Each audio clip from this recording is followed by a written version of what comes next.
ಯಾರಿಗಾದರೂ ಎಂದಿಗೂ ಹೆಚ್ಚು ಲಭ್ಯವಾಗಬೇಡಿ, ಇಲ್ಲದಿದ್ದರೆ ನೀವು ನಿಮ್ಮ ಪ್ರಾಮುಖ್ಯತೆಯನ್ನು ಕಳೆದುಕೊಳ್ಳುತ್ತೀರಿ. ಜೀವನದ ಸಂತೋಷವು ನಿಮ್ಮ ಆಲೋಚನೆಗಳ ಗುಣಮಟ್ಟವನ್ನು ಅವಲಂಬಿಸಿರುತ್ತದೆ.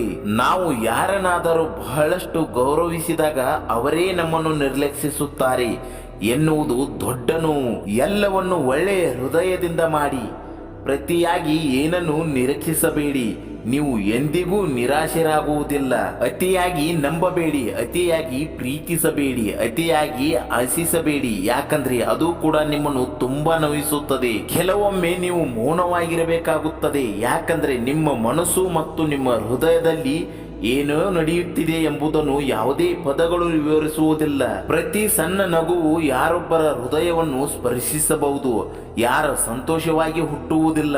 ಆದರೆ ನಾವೆಲ್ಲರೂ ಸಂತೋಷವನ್ನು ಸ್ಪರ್ಶಿಸುವ ಸಾಮರ್ಥ್ಯದೊಂದಿಗೆ ಹುಟ್ಟಿದ್ದೇವೆ. ಮುಗ್ಧ ಜನರು ಮೂರ್ಖರಲ್ಲ, ಆದರೆ ಪ್ರತಿ ಒಬ್ಬರು ಒಳ್ಳೆಯ ಹೃದಯವನ್ನು ಹೊಂದಿದ್ದಾರೆ ಎಂದು ಅವರು ಭಾವಿಸುತ್ತಾರೆ. ಯಾರಿಗಾದರೂ ನಿಮ್ಮ ಅಗತ್ಯವಿದ್ದಾಗ ಬ್ಯುಸಿ ಎಂದು ಹೇಳುವುದು ತುಂಬಾ ಸುಲಭ, ಆದರೆ ನಿಮಗೆ ಅಗತ್ಯವಿದ್ದಾಗ ಬ್ಯುಸಿ ಎಂದು ಕೇಳುವುದು ತುಂಬಾ ನೋವಿನ ಸಂಗತಿ. ನಿಜವಾದ ಸಂಬಂಧವೆಂದರೆ ನೀವು ಒಬ್ಬರಿಗೊಬ್ಬರು ಏನೇನಾದರೂ ಮತ್ತು ಎಲ್ಲವನ್ನೂ ಹೇಳಬಹುದು. ಯಾವುದೇ ರಹಸ್ಯಗಳೆಲ್ಲ, ಸುಳ್ಳು ಇಲ್ಲ. ತಾಳ್ಮೆ ಮತ್ತು ನಂಬಿಕೆ. ನೋವು ಕೊನೆಗೊಳ್ಳುತ್ತದೆ, ಕಣ್ಣೀರು ನಿಲ್ಲುತ್ತದೆ ಮತ್ತು ಬಾಗಿಲು ತೆರೆಯುತ್ತದೆ. ತಾಳ್ಮೆಯಿಂದಿರಿ ಮತ್ತು ದೇವರನ್ನು ನಂಬಿರಿ. ಜನ್ಮದಿನದ ವ್ಯಾಖ್ಯಾನ. ನಿಮ್ಮ ಜೀವನದಲ್ಲಿ ಒಂದೇ ದಿನ ನೀವು ಅತ್ತಾಗ ನಿಮ್ಮ ತಾಯಿ ಮುಗುಳುಕ್ಕರು. ನಿಮ್ಮ ಬೆನ್ನಿನ ಹಿಂದೆ ಜನರು ಏನೋ ಹೇಳುತ್ತಾರೆ ಎಂದು ಚಿಂತಿಸಬೇಡಿ, ಯಾಕಂದ್ರೆ ದೇವರು ಅವರ ಮುಂದೆ ನಿಮ್ಮನ್ನು ಆಶೀರ್ವದಿಸಲಿದ್ದಾನೆ.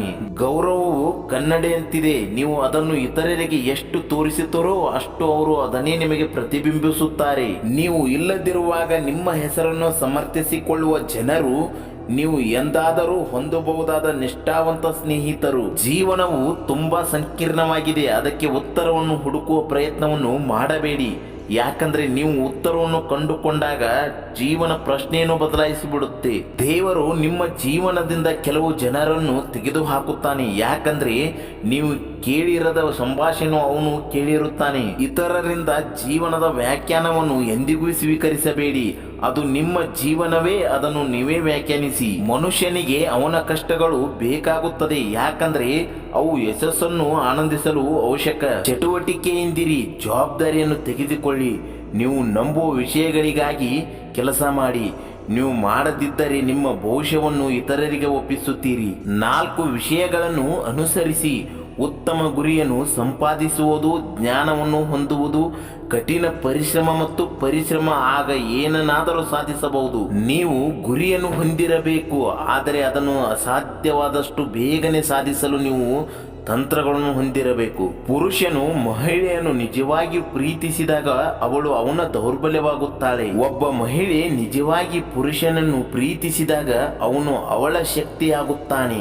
ಇದನ್ನು ಶಕ್ತಿಯ ವಿನಿಮಯ ಎಂದು ಕರೆಯಲಾಗುತ್ತದೆ. ಕೊನೆಯದಾಗಿ ಒಂದು ಮಾತು ಹೇಳ್ತೀನಿ ಗೆಳೆಯರಿ, ಬಿಟ್ಟು ಹೋಗುವವರ ಪ್ರೀತಿಯನ್ನು ಎಂದೂ ಅಂಗಲಾಚಿ ಕೇಳಿಕೊಳ್ಳಬಾರದು. ಅಂತಹ ಪ್ರೀತಿಯಲ್ಲಿ ವಿಶ್ವಾಸ, ನಂಬಿಕೆ ಇರುವುದಿಲ್ಲ. ಇಂಥ ವಿಡಿಯೋಗಳಿಗಾಗಿ ನಮ್ಮ ಕನ್ನಡ ND ಮೋಟಿವೇಶನಲ್ ಚಾನಲ್ನ ಸಬ್ಸ್ಕ್ರೈಬ್ ಮಾಡಿ. ಮುಂದಿನ ವಿಡಿಯೋದಲ್ಲಿ ಭೇಟಿಯಾಗೋಣ. ಧನ್ಯವಾದಗಳು ಗೆಳೆಯರಿ.